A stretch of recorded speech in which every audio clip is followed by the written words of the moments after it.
Eu acho que primeiro a gente tem que falar da sucessão, né? Contextualizar a sucessão, né? Dizer que a sucessão familiar, né, como já é amplamente sabido, é um processo complexo, né? É um processo que muitas vezes é conflituoso, né? Então, um processo de sucessão mal conduzido, ele traz sérios problemas para a empresa familiar. E aquela estatística que mostra que uma empresa familiar, com o passar das gerações, ela vai ficando pelo caminho, né?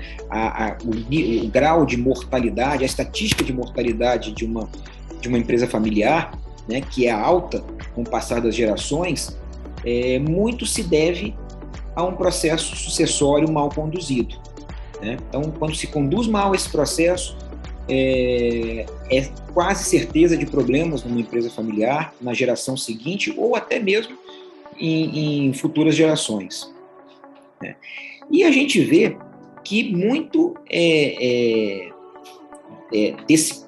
dessa mal condução de um processo de sucessão tem a ver com a família não encarar a sucessão como um processo, né, mas sim como um evento, né?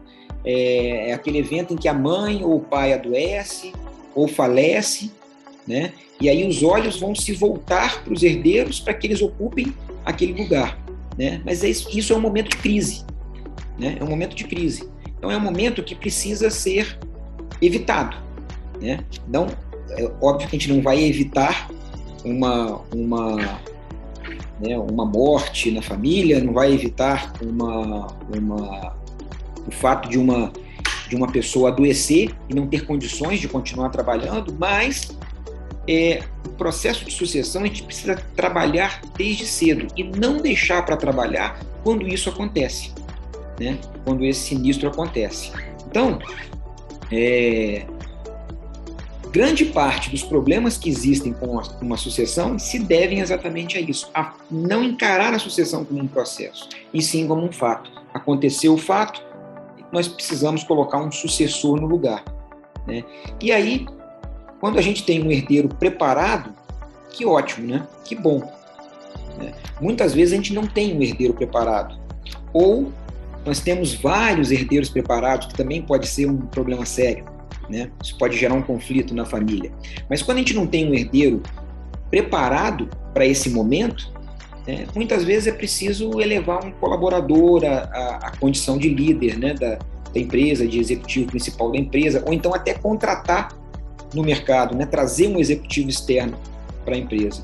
E aí tem um risco grande, né, existe o risco de não haver um alinhamento cultural com a família, um alinhamento cultural com a empresa, e isso vai gerar problemas. Então, para se evitar esse tipo de problema, a melhor forma é tratar a sucessão como um processo. Que já foi falado aqui também, que sempre, tanto o sucessor ou o sucedido, eles têm que trabalhar muitas skills, as suas competências, né? Não é só o jovem que tem que trabalhar, né? Parece que só o fundador ou aqueles que já estão na organização, eles já estão prontos e quem chega tem que ser trabalhado. Na verdade, todos têm que ser trabalhados. Diga, a família inteira tem que ser trabalhada nisso, né? E a gente fala de uma tendência que é a mistura das soft skills e das hard skills. Nossa, tem muito aprendizado de hard skills, ou seja, aquelas competências que a gente aprende, que a gente estuda, que a gente pode medir.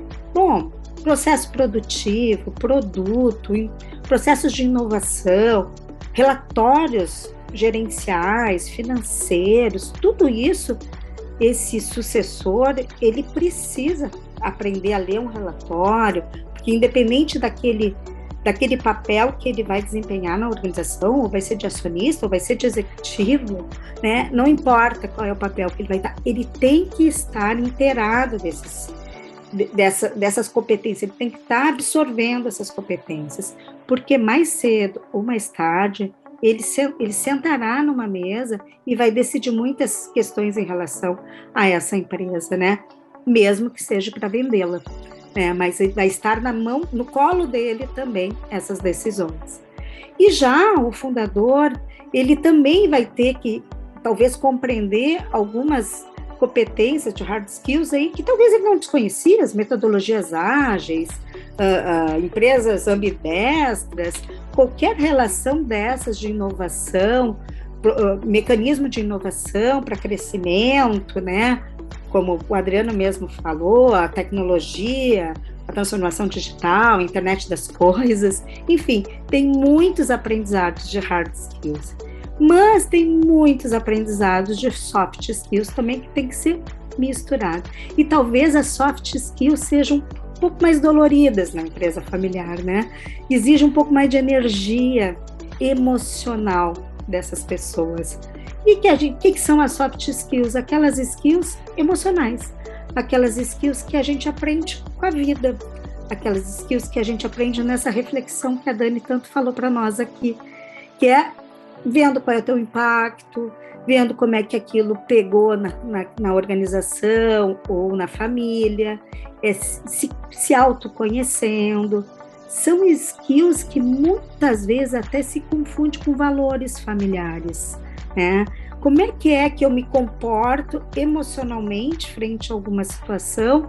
O que isso tem a ver com nossos valores? O que tem a ver com as questões que eu aprendi desde a infância, daqueles valores que foram alocados e trabalhados na nossa família, né? E essas soft skills, elas são muito trabalhadas dentro de uma empresa familiar, até porque quando as questões que a gente trabalha lá na organização, a gente resolve muitas vezes no almoço no domingo. Porque o processo sucessório, ele é consistente quando eu consigo entender o papel do outro e eu consigo me enxergar na cena como uma projeção futura do que é importante para mim também, do que eu acho relevante, qual é o meu traço de diferença, mas que também é o meu traço de contribuição para esse negócio, para que eu possa levar adiante. Então, essa oportunidade de relação efetiva com tudo que a gente vive, ela pode ser prejudicada se a gente não der atenção para dar uma consistência nesse processo sucessório, né?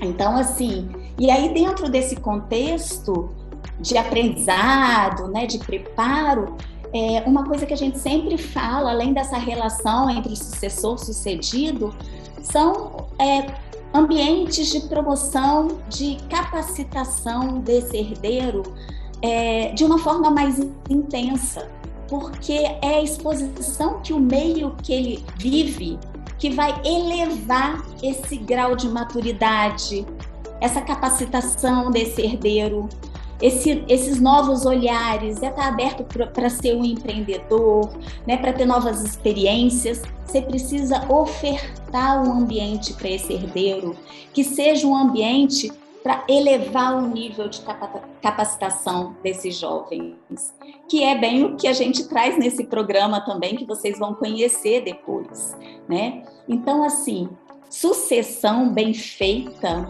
ela dá trabalho. Ela requer esforço. Quando o Adriano fala assim, a sucessão pode acontecer naturalmente, ela até pode, vai ser transmitida ali de alguma forma, mas ela não vai se sustentar.